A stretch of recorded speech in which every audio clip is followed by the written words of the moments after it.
Hello, folks. Welcome back to World War II TV. And in World War II, under Vice-Admiral Gilbert Stephenson, the Royal Navy adopted some very advanced anti-submarine tactics and initiatives.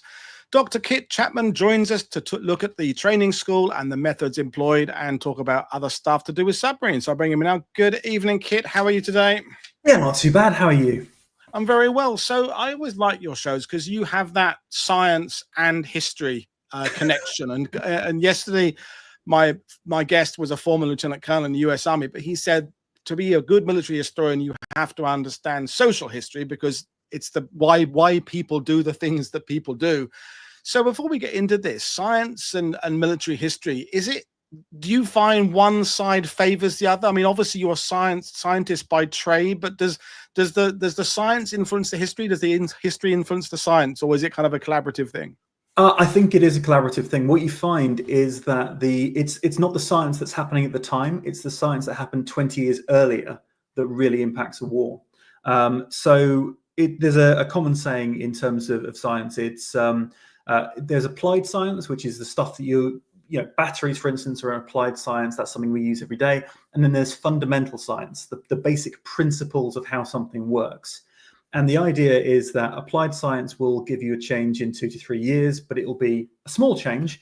Fundamental science will change everything, but it takes 20 to 30 years. And the classic example there is understanding atomic power in the Second World War. Otherwise, we wouldn't have had the nuclear bombs. But there's a very famous saying from a guy called George Smoot, who is a physicist, Nobel Prize winner, which is, if we only had applied science, we would still be making better spheres. So the idea is that because we're constantly learning more and more, we can actually have more advanced technologies. And that is something we see in the Second World War. As I mentioned, nuclear power, but that's also for jet aircraft. We also have all kinds of technologies that we don't even think about. One of the things I'm going to talk about is the cavity magnetron, which was a hugely important technology. It was finally developed in 1940, but it had been going for about 20 years. Sonar, sorry, for British, we don't call it sonar, it's ASDIC. But that was initially in the First World War. It wasn't particularly great. Again, it took about 20 years before we actually have an effective tool that can be used. And even then, we'll find out that it didn't originate in war. It was for something entirely different. So the answer is that the science is influenced by what's going on, absolutely, because it focuses minds and people start thinking, how can I use these different angles? But the science is almost waiting in the wings, ready to go. Another thing I'm looking forward to with this is that it's been a recurring theme recently that the British and Americans weren't quite as unprepared for 1939 as we've always said, and a lot of the prep work had been done. I mean, that was what we talked about with the U.S. Army. We talked about it with tank development. We talked about it with the U.S. Navy with John Marshall. I think we like to have this idea that everybody was just doing the Charleston all the way through the 20s and in the Depression during the 30s, and nothing was moving forwards in terms of military technology and any other kind of technology. But the truth is, of course, things were developing. It's just it took the war to kind of bring them to people's attention. But we'll bring up the slides and just we'll look forward to learning about the anti-submarine school, because I think that's a good example of something that the work didn't just begin in 1939. No. This is work that goes all the way back to the First World War, and we'll come on to the role of Gilbert Stephenson a bit later on. But first of all, I kind of want to explain why an anti-submarine school is important. We understand that the Battle of the Atlantic is one of the main campaigns of the Second World War, but it's a campaign that's incredibly difficult for us to grasp and understand, because this is the Atlantic Ocean. It is a massive theatre. It's essentially several theatres unto itself. And then we have all of the incidents that's going on in the Battle of the Atlantic are either small battles between a destroyer, for instance, or a corvette and a U-boat, or it's a convoy, a scattering of a convoy. PQ-17, one of the most famous. That's one of the Russian convoys. But the Battle of the Atlantic, to get a whole picture of it, is incredibly difficult. And that's something that we need to do before we really look at why an anti-submarine school is incredibly effective. So if you can go to the first slide, this is the scale of the problem. Now, at the start of the Second World War, the British merchant marine was around 6,800 ships. That was it. So if you look at the casualties for the entirety of, pretty much the entirety of the Second World War, obviously there's 1945 as well, you can see marine total casualties 6,210. Now that is all Allied shipping. That's not just the British merchant marine, but you can see we're talking about essentially the world's largest marine navy, civilian navy, being sunk by U-boats. This is huge. If you look at the early period of the war, before the Americans come in December 1941, 3,087 ships are being sunk. So if you only counted the British, and again, there are multiple Allied nations, you're essentially losing half of the merchant marine. Now, these ships are being replaced, ships are being built continuously, but ships take a long time to build. And there are bigger priorities. You've got to get your battleships. You've got to get your cruisers. You've got to get your destroyers. You've got to get your corvettes ready as well. So there is a huge demand. Also, where are you building them? You've got to have steel for a modern battleship, unless you're Project Habakkuk and you're trying to build it out of pykrete and ice, which I wouldn't really recommend. And if you have a look at the gross tonnage being lost, now, it's important to note that U-boats weren't the only indicator of enemy action. There were also surface ships. They contributed relatively small amounts compared with the U-boat fleet, simply because of size. But the U-boats are about 2/3 of those casualties. So 775 casualties, gross tonnage 1,412,000 lost through marine casualties. That's bombing, but that's also accidents, that's explosions, etc. Enemy action, direct attacks, we're looking at 8.7 million gross tons. That is an immense amount of shipping and material that is almost certainly on its way to, particularly in that period of time, Great Britain. That is the lifeblood of England, because at the point in time, Great Britain is standing alone for most of that conflict. Later on in the war, we do see, obviously, the Americans get involved as well. 1942 is known as the happy time in U-boats because of the huge amount of casualties they inflict. As you can see, 1,562 ships sunk in 1942. We can go into a little bit later on the reasons why that is. The Americans and the British, very, very different tactics when it came to dealing with submarines and their anti-submarine approach.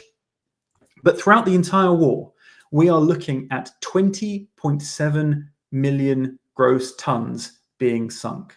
That is 4,655 ships to enemy action. This is a tremendous amount, and that is the scale of the Battle of the Atlantic. If we move on to the next slide, we can actually see why convoys are important. This is something that I always struggled with at school. I thought, the Atlantic's a huge place. It's like looking for a needle in a haystack. Why don't we scatter the ships? Why don't we just send them all in random directions and we can just hope that as many get in as possible? But of course, it is such a vast canvas. It is such a vast theatre of operation that a convoy of ships is still a needle in a haystack. It's still incredibly difficult for the U-boats to find them. And there is strength in numbers, because those ships can support each other. They can prevent attacks because of strength in numbers, and they can overwhelm U-boats. That allows the British to guard them better. The British tactics were generally to guard a convoy. The American tactics were hunter-killer. They actually targeted the U-boats. And you can see the differences. So in the first 2 years of the war, I appreciate 1939 is not a full year, but we'll count it for this particular instance. Independence lost is... in 1940 alone, 534 ships are sunk. That is 2 million gross tons. Convoy losses, and that's including stragglers, including ships that can't keep up with the convoys, is 293, despite the fact that the majority of ships at this time are traveling in convoy, because the convoy system is implemented almost immediately. So the convoy is cutting down those losses tremendously. Convoys work, and unless you are a large ship that can go much faster than even the fastest convoys, which are traveling around 13 knots, you are better off being protected. You are better off having the gameskeepers guarding you, if you like, and the poachers trying to get at you. If we move on a little bit more, these figures, by the way, are from the United States Navy in 1945, so they are up to date in terms of what's actually going on. Here is the difference between a convoy system and a non-convoy system. And keep in mind that convoys were implemented in 1917 in World War One, and pretty much 1939, almost immediately in World War Two. And also the size of the merchant navy in World War Two was far in excess of World War One, and the number of U-boats were far in excess. But if you have a look at the total losses in terms of gross tons over 4 years, 5 months, it is larger in World War II, but we are talking about a much more significant and larger war. There are only about 140 U-boats in the First World War at any one time going after them, whereas in Second World War, depending on the year, there are a vast number of U-boats. We're talking several hundred U-boats targeting convoys. So convoys, very, very effective. The British knew this going in, and that comes back to our conversation right at the start. What did we learn from the First World War? Were we just sitting on our laurels during the 1920s? Of course not. We knew that convoys worked, and as soon as the Second World War kicked off, we dived into that. Was there any pushback against, I mean, because convoys were used in the First World War, had anybody come up with better techniques or ideas? Because 20s and the 30s was full of ideas, for example, about strategic bombing based on tech they didn't yet have. But were anybody within the Royal Navy or American Navy kind of thinking of other, maybe futuristic ideas of protecting shipping? Or was it just always convoys? So convoy was always considered the best by the Admiralty. That was always practiced by the Anti-Submarine School. And as we'll see, that begins right in the 1920s. In terms of other ideas, absolutely there were. The biggest ideas were mainly focused around air power and air freight and what they could do. You've got to remember that in the 1920s, 1930s, airships, dirigibles, were considered a very viable technology. So there were attempts to develop essentially dirigible aircraft carriers. The United States had one that was sort of a prototype, didn't work very well, and of course there were some tremendous casualties as well. It very quickly became apparent that the lifeblood of essentially crossing over the Atlantic was going to be shipping. What was the best way to protect it? Well, it was doing it in groups. Unless you had rapidly fast ships. One idea that did come up, and this was mainly developed during the Second World War, was the big problem of air cover. So once you got into range of Canada or the United Kingdom or Great Britain, you had air cover, and that was going to give you some form of protection because obviously planes very, very effective at hunting down U-boats. In fact, I would say that that's one of the most overlooked things when it comes to coastal command is the effectiveness of planes and air cover when it comes to convoys. But in the middle of the Atlantic, nothing was in range unless you had an aircraft carrier and they were in relatively limited supply. There was attempts to circumvent this. One idea by Geoffrey Pike was to build a temporary landing pad on icebergs. This is a very, very stupid idea for several reasons. I have a friend who's a motor racing driver, and he was asked to go around on his car on top of an iceberg as a stunt. And they turned up at this iceberg, and then the day before they were about to film the stunt, the iceberg flipped over, which they do on occasion, and everyone would have died. So yeah, building a base on an iceberg, really bad idea. There were also attempts to build aircraft carriers made out of ice. This is what I mentioned with Project. Yeah, we did that on World War II TV about a year ago. Because with Frank Blazich, it was the fact that so much effort went in. I mean, it wasn't an idea that was discussed at the pub and given up. It went a long way before it got Mountbatten threw it in Churchill's bath. They showed it to Admiral King. I mean, they were really trying to develop this, but it was just never feasible. So the answer is that you go with tried and tested, and convoys to this day are used in military situations. They are incredibly effective. We have never found anything better. If we can move on.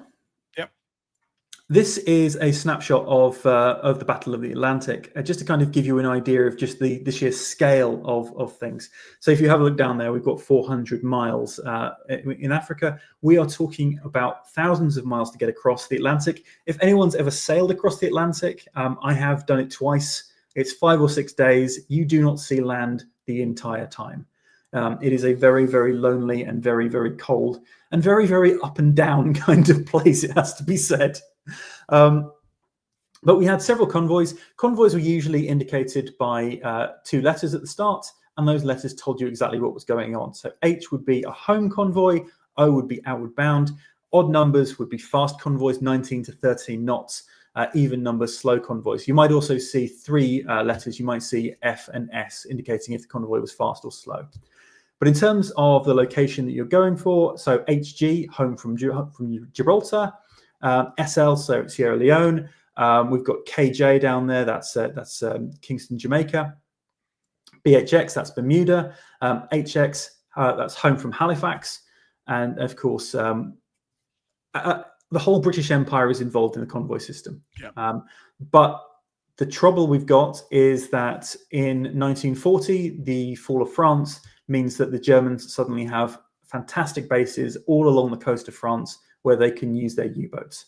They can't just, previously they were forced to sail through the North Sea and up and around, and were incredibly effective. Obviously, I'm sure you've done a show on Preen attacking Scapa Flow and sinking of Royal Oak. But from 1940 onwards, the Germans basically can attack. And that's where we start seeing these kind of limits of close escorts, because there's only so much that the British can do immediately. They've got to protect those capital ships as well as guard the convoys.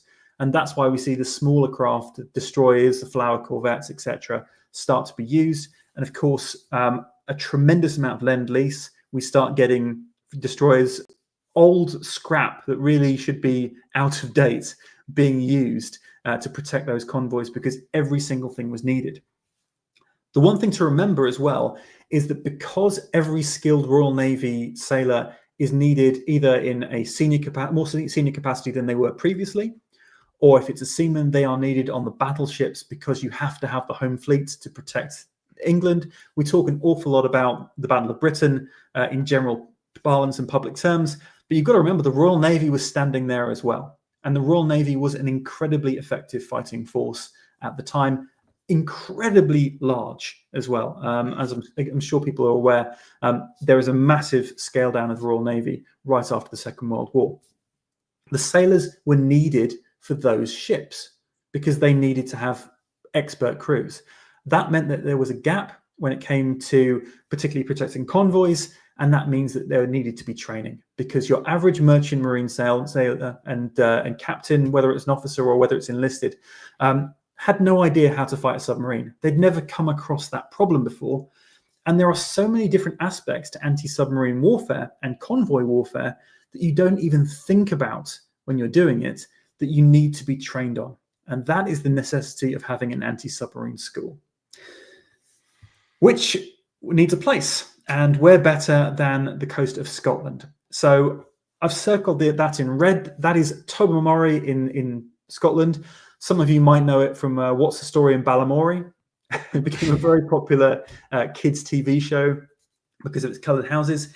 But this is a fantastic location. We've got a nice, safe, protected, deep harbour. It is away from enemy potential action. It is well guarded by the home fleet. There is obviously ample air cover, and people can get up there and actually start to learn the skills. HMS Western Isles becomes the stone frigate, and I will point out why this is kind of controversial in a moment, where this is happening. For stone frigate, for those who don't know, is a naval shore establishment. Sorry, I should probably clarify rather than using naval parlance. I'm not in the Navy, my dad was, and so I just automatically lean that way. So that's where we set up the anti-submarine school, and the reason being, as I said, it's nice and protected. If we skip along, we need someone to lead it, and the first person on the team sheet, the guy that you want above all others, is Vice-Admiral Gilbert Stephenson. He is retired at this point. He is known as Pug or Monkey Brand, which was a type of shaving cream that the people thought he resembled the monkey on the tub. Yeah, not a looker of a guy, but he is properly old school. So Gilbert Owen Stephenson, born 1878, and he is Navy through and through. He is friends with Jackie Fisher. He works with him in the Med. And in fact, when he's a lieutenant, Jackie Fisher actually appoints him as a captain of a small vessel to give him that experience. More importantly, he also works as a trainer.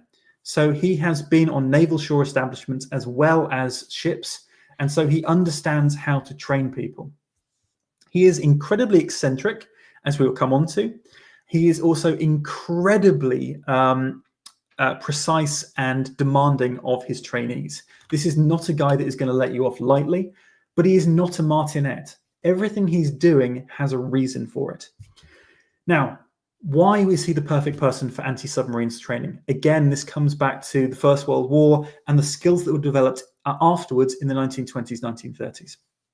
So during World War I, he is in naval intelligence, which means that he understands enemy movements. And he's put in charge of something called the Otranto Barrage, which was a series of small ships and outposts that were designed to blockade the Austro-Hungarian Navy from entering the Mediterranean during the First World War. So essentially, it shuts them out of that theatre of operations, and it's over in Otranto in Italy. He then becomes the first person to use hydrophone experiments during the Second World War. He's leading on what becomes ASDIC and being able to detect enemy submarines, which means that in 1919, shortly after the First World War, he is appointed head of the Anti-Submarine Division. He is in charge of the Admiralty's program of hunting down and identifying submarines. He moves on, as all Navy officers do. They continually cycle through post, and he becomes Commodore of Portsmouth Naval Barracks, which also means that he is the captain of HMS Victory. It's one of the perks. And then he is retired. Successful career. He's now an admiral. 1930s, he retires. But of course, he is immediately called back into action. Early World War II, he worked as a Commodore on convoy systems and convoy ships. So if you think about a convoy, it needs somebody in charge telling all those ships where to go. The destroyers and the corvettes that are guarding the convoy, incredibly important in that role, but you need someone who is shepherding all of those merchant ships and making sure they're in formation. And that is the role of the Commodore. So the Commodore is essentially the bloke in charge of a convoy. So he does several convoys across the Atlantic, and he also participates in the Dunkirk evacuation. So this is a very, very storied guy. Some of his exploits in the First World War are the stuff of legend, even in the Navy. There was a book about him called The Terror of Tobermory in the 1970s. And one of the stories in there was that he actually disguised himself as a German officer and turned up at various Greek ports trying to ask the Greeks where the British were to see if he could catch them out. And so he knew which islands could be trusted and which islands were leaning towards the Axis. He was a very, very sly guy. Also, as I say, completely and utterly bonkers, as we will see. I won't spoil it for you, kind of some of his training tactics, but they are.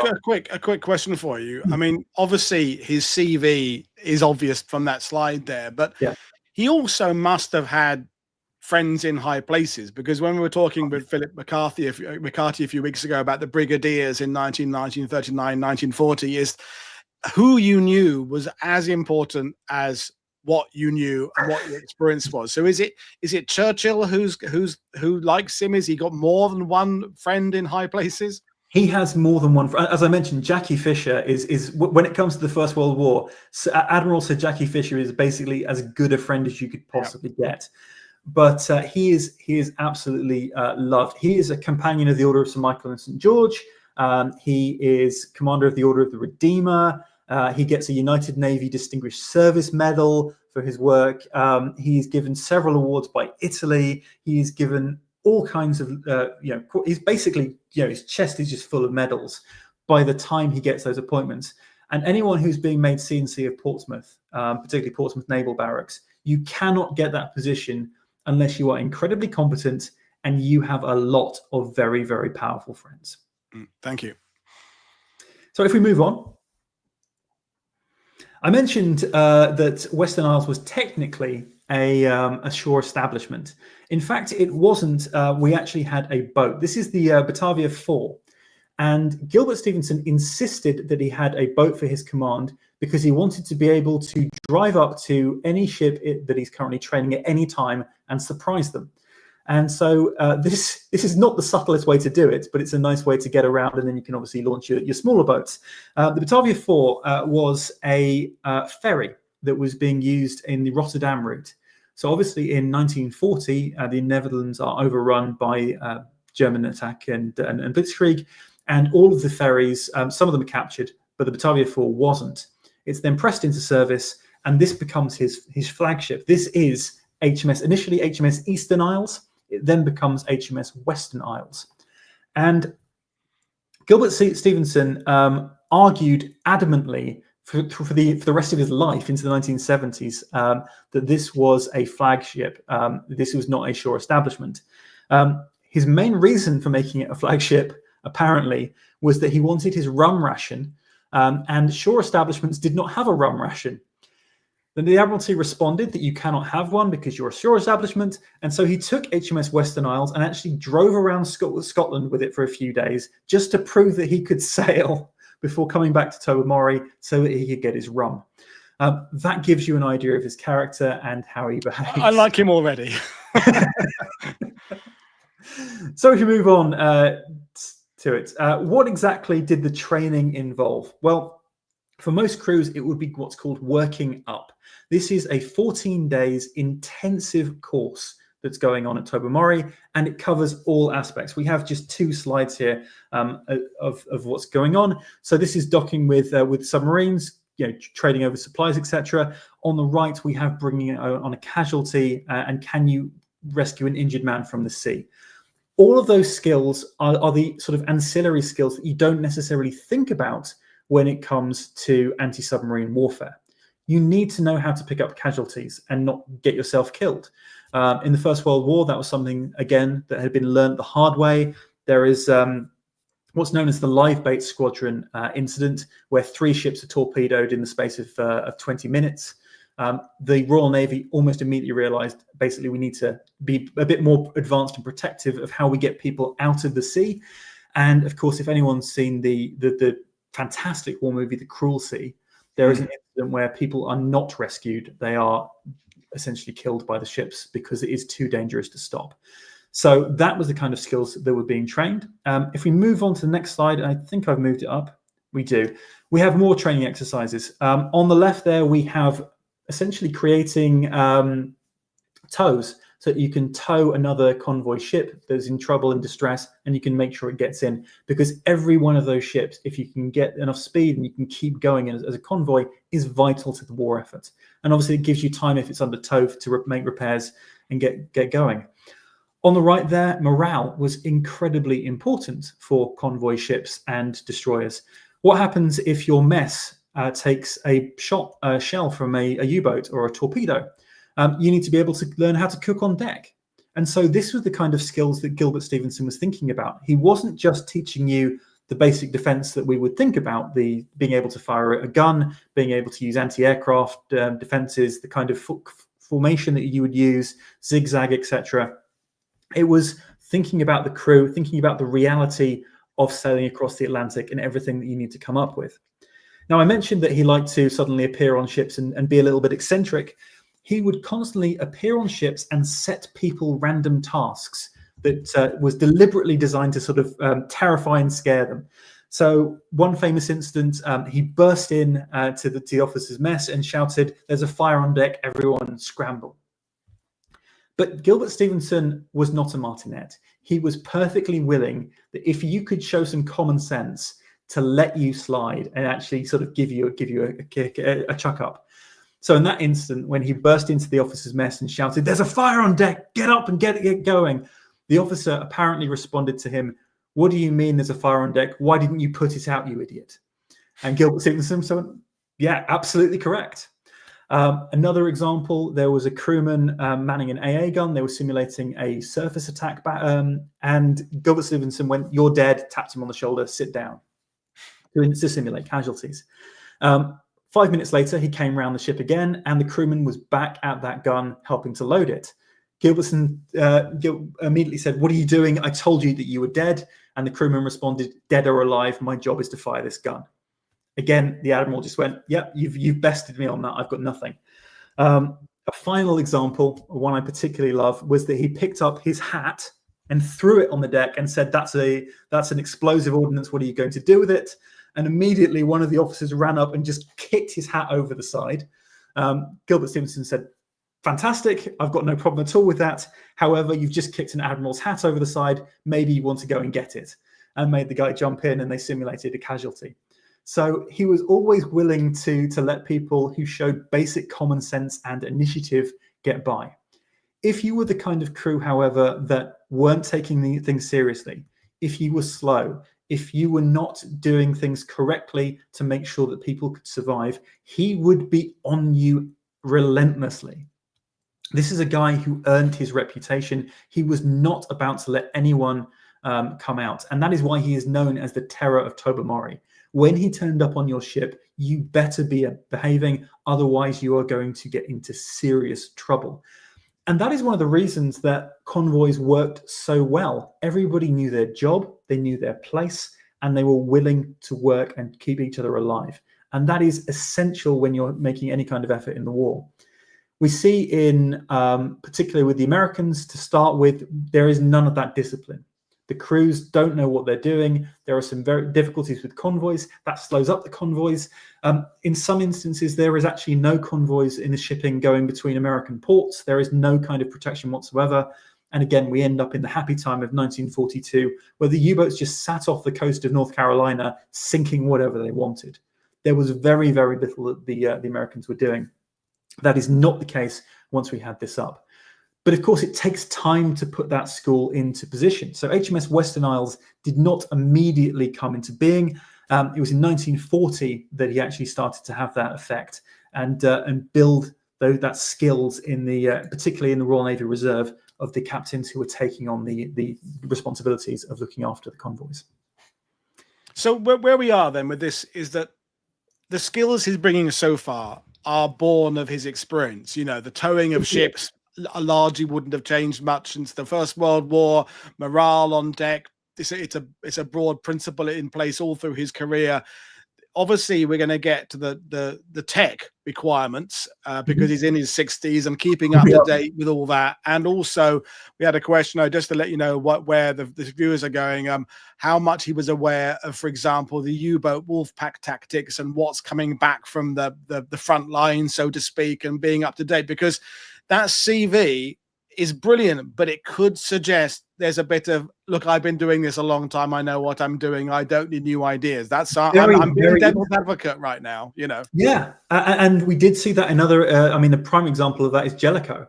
Admiral Jellicoe just did not know what he was doing, frankly.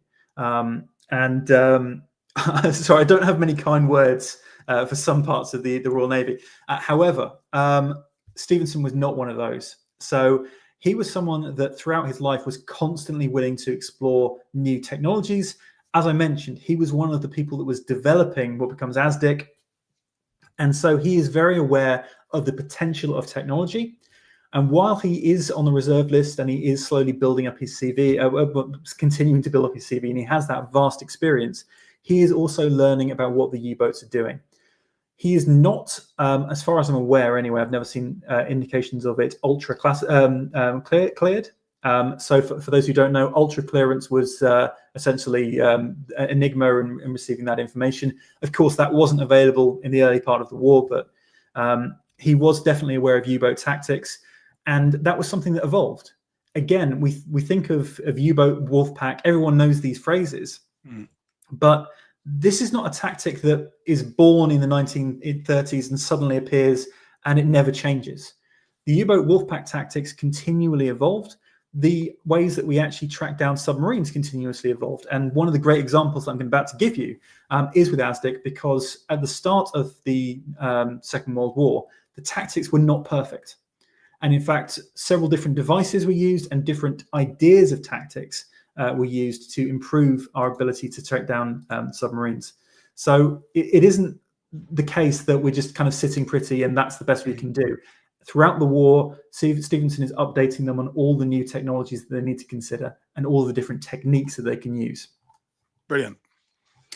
Rightio. So, shall we move on to me being a little bit of a nerd and talking about all the different techniques? Let's do it. So I've mentioned ASDIC. Does anyone know what? I wonder if the chat knows what ASDIC stands for. I have known it and I have forgotten it, but someone's bound to come back really quickly. Detection, something or other. Is detection one of the words? No. It is. It is. So we often think of sonar. Sonar is the American terminology for it. When we start, we go with ASDIC, and that is Anti-Submarine Detection Investigation Committee. In fact, it doesn't mean anything at all. There was never an investigation committee for anti-submarine detection. That just did not exist. It was a smokescreen. And when we talk about ASDIC systems, this is not one system. So there were 5 already in use at the start of the Second World War. And when we get through, and this is a continuous reiteration. So we start with the Type 112, which is in the 1920s. We end up with the 140 something or other by the mid 1943, middle of the war. So it is continuously being developed, but it is based on the work of a French physicist and a Russian engineer. So this is not something that is happening overnight. This isn't a sudden, hey, we've got this system and now it works. This is continually perfected. In fact, the origins of ASDIC and sonar are much earlier than the First World War. The first time that anyone started thinking about whether or not they could use sonar, which is basically just sound waves bouncing off things and coming back to you and being able to listen into those. That is all that's going on. Was actually in 1912. It was a Canadian engineer, and he was wondering if you could use that to detect the size of icebergs because of the Titanic sinking. So the Titanic actually played a role in the creation of sonar, believe it or not. Now, I mentioned the system, very, very straightforward, reflective sound, bounces off something that's underwater. You can use that to detect something. There's 2 types. Obviously, you've got the famous one with a ping. I'm trying to do my best ping sound. Oh, that was very good. It's the best I could do. The iconic ping sound. But you also have passive sonar as well, which is just kind of listening around. Passive sonar isn't particularly advantageous for ships that are trying to protect you in convoy, though, because you want to be able to find those submarines. Now, this is fantastic for detecting submarines, and of course, there are various ways that the submarines try and avoid this. The idea of running silent, switching into electric rather than diesel, so that there's less noise going in because that's not reverberating off your hull. There's also thermal layers. Once you get to a thermal layer, that offers you some protection against sonar as well because of the natural changes. However, at the start of the Second World War, the British ASDIC detection systems had a major flaw. Even if you can detect something, you still need to destroy it. I think that's fairly obvious. And the best way to do that is depth charges. So a depth charge is essentially a delayed fuse, that's F-U-Z-E, and it drops down, and it is designed that at a certain depth, it will explode. That explosion doesn't have to be directly on a U-boat because, of course, you are talking about an incredible percussive blast that is going to send a shockwave and it's going to tear a submarine apart. We're talking about pressurized holes in there, U-boats erupt, and if there's any kind of damage to a U-boat underwater, that is a very, very bad thing for those crew members. The problem you have with ASDIC, particularly where depth charges are being dropped, is that you are blind for about 2 to 3 minutes just before you drop those depth charges, because you've literally got to run over where you think the submarine is and then drop your depth charges. You can't be listening when the depth charges are going to go because they're going to blow your ears off. And so you are kind of firing blind. The U-boat captains pretty much very, very quickly realized that they had an opportunity to get out of the way of depth charges as soon as that happened, and that gave them a window. So again, this is the kind of tactics that we talked about, this evolution of the warfare in the Battle of the Atlantic. We see one ship doing the ASDIC and another convoy ship, another convoy protector, destroyer, corvette, etc., creeping up at about 5 knots on the U-boat.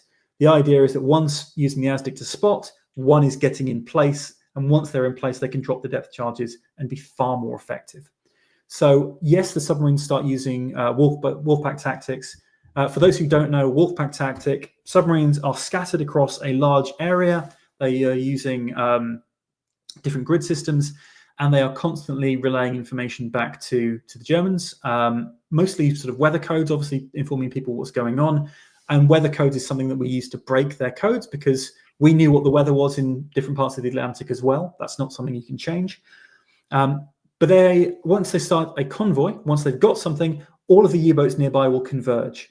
And rather than one U-boat making an attack, and so the destroyers are able to defend it, multiple U-boats will attack simultaneously and try and overwhelm the defenses and get into those merchant ships. And once they get into the merchant ships, they can sort of have their pick and start picking off some big, juicy targets.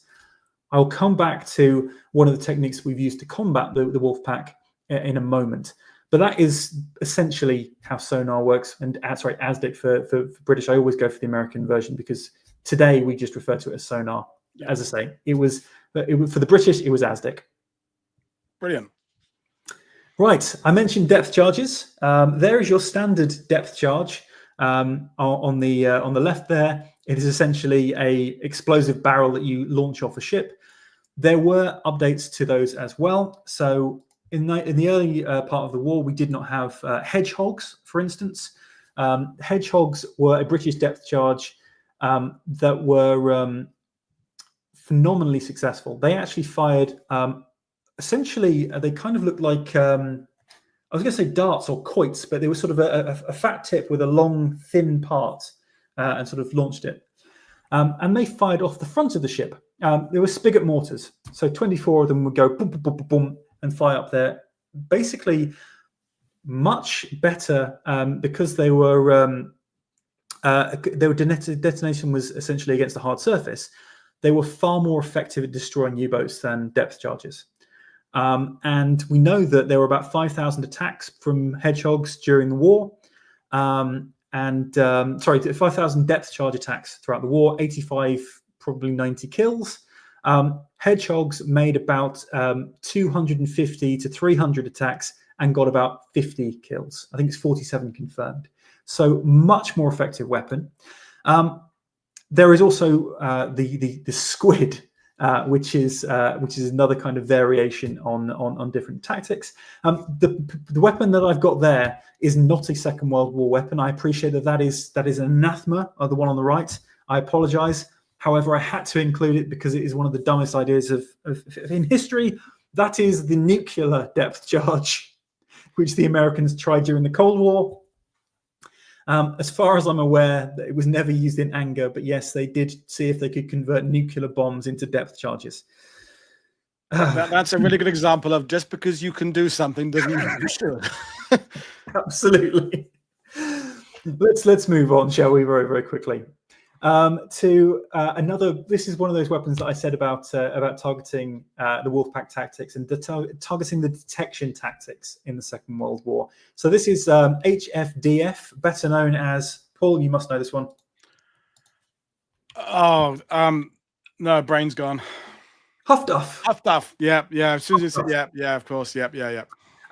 Again, not a World War II picture on the right. That is immediately post-war. That is with a World War II ship that had been converted to the Pakistani Navy. But it's a fantastic picture of what we're looking at. It is essentially an antenna, and Huff-Duff is high frequency detection finding.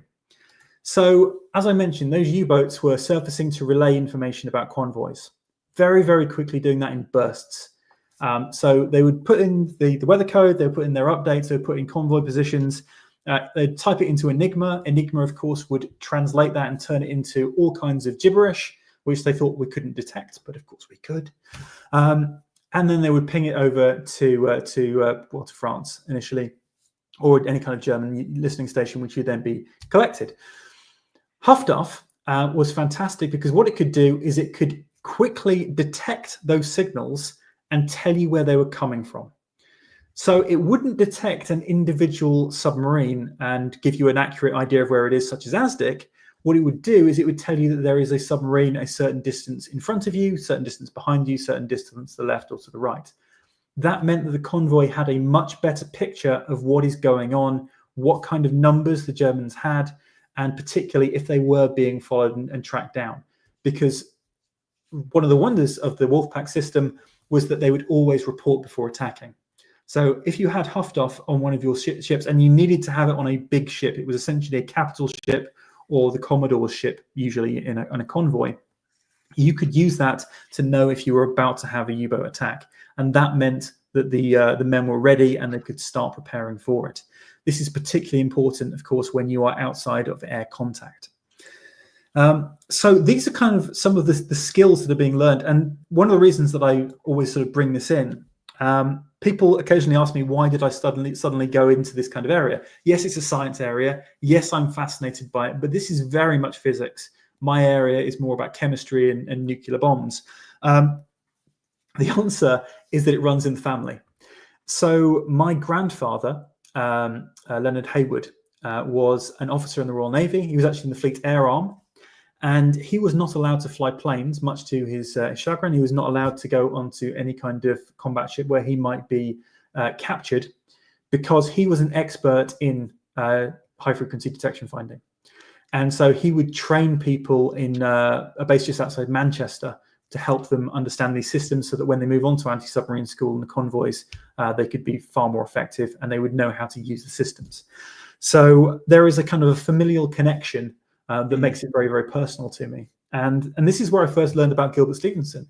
So my grandfather had a wonderful library of military books. And when I used to go down to his house in Oakhampton, I would inevitably be incredibly bored, because I don't know if you've ever visited grandparents and stayed overnight, but usually there's not much for a kid to do. And there's only so much a Game Boy can get away with. So I used to go into his study and find a book, and I came across this book called The Terror of Tobermory. I was thinking, who's this guy? I wonder what the connection is. And there we are, Stephenson, the Terror of Tobermory himself. So how effective was the anti-submarine school? 911 escort ships were trained. Now imagine that over the course of, we're only talking from late 1940 to 1944. So we are talking essentially 3.5 years. 911 ships are being trained in Tobermory in Scotland, off the Isle of Mull. 1,132 training courses, 200,000 men trained. That is more men than landed on the beaches at Normandy. I think, Paul. I'm just wondering. Yeah, no, it is. Well, on the first day, yeah, incredible. On the first day. And Tobermory graduates were incredibly successful. 91 confirmed U-boat kills, 38 further probables, and 39 aircraft attacks were destroyed by the trainees from the Tobermory anti-submarine school. Now, bear in mind that the German U-boat fleets did number in the, in terms of the numbering on the ships, it went up into the thousands, but at any one time there were several hundred U-boats. Of course, we're talking a vast number, but this is purely the British. Bear in mind, the Americans were also fighting in there, and other allied nations as well. This was playing a huge part in making sure that the Battle of the Atlantic was won. And again, I can only reiterate, we don't often think about the Battle of the Atlantic and the sheer scale and size of it and the importance of it very often. The Battle of the Atlantic was one of the key deciding battles for the fate of Britain. There is no question. Without the Battle of the Atlantic being won, Britain would not have been able to continue to fight. It's as simple as that. It just would not have been able to run. So it is people like Vice-Admiral Gilbert Stephenson, a person that I imagine most of you will have never heard of before this presentation, that made sure we could win that war.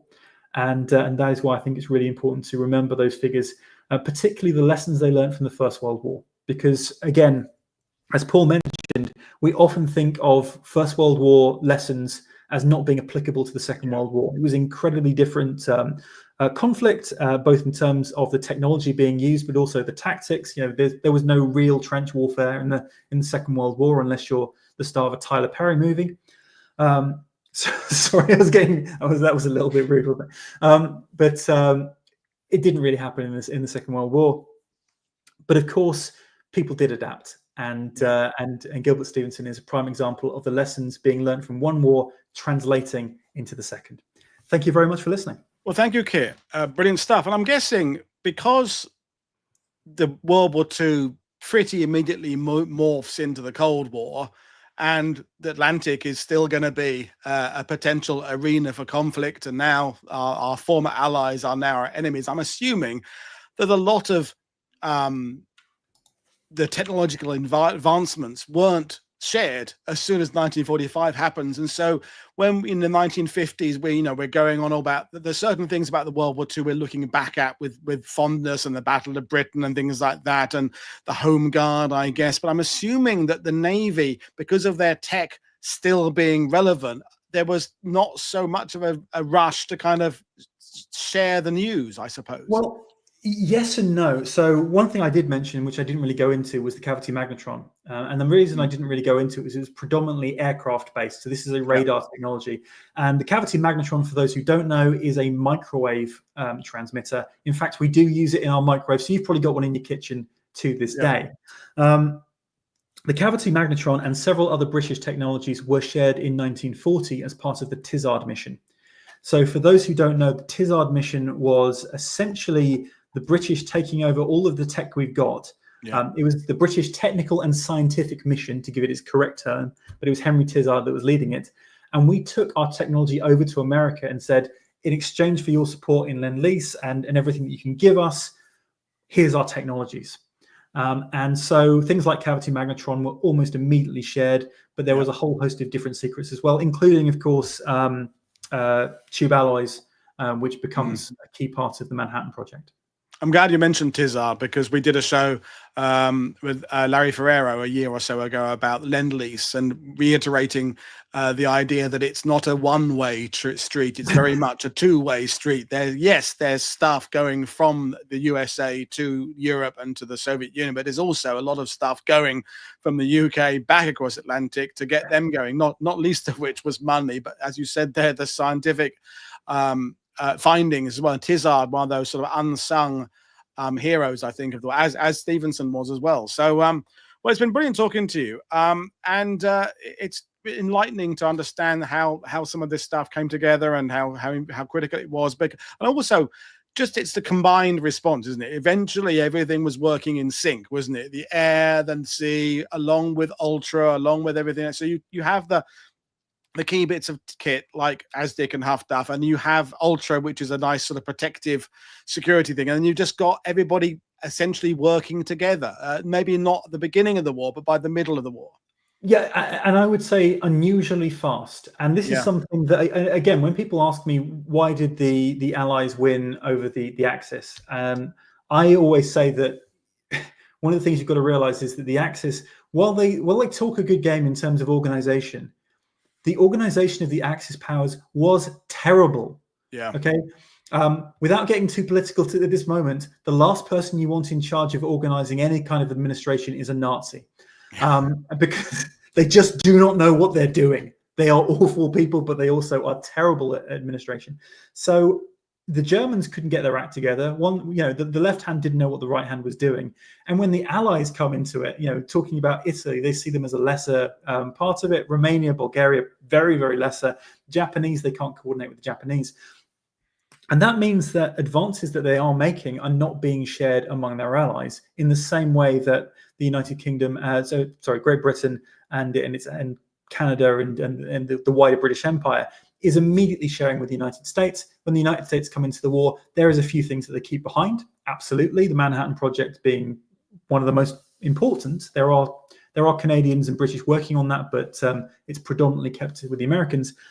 But they are sharing ideas. They are sharing technologies. They're, a great example, if you want to go on land, is something like the Sherman Firefly. If you want to go in air, you can look at the Mustang.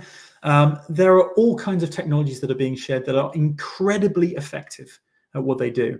And that is not a one-way street. It is going back and forth, just like the convoys over the Atlantic. Well, it's been brilliant talking to you, Kit. And folks, I've linked to Kit's website in the description below. There's lots of good stuff there. You've written books about motor racing and science and chemistry and blah, blah, blah. You've talked about everything, and it's always good to talk to you. So, folks, thanks very much for your questions. I will see you all again tomorrow. Thank you, Kit. Thank you, viewers. This is Paul Woodard for World War II TV saying enjoy the rest of your Thursday. Cheers, everybody. Bye.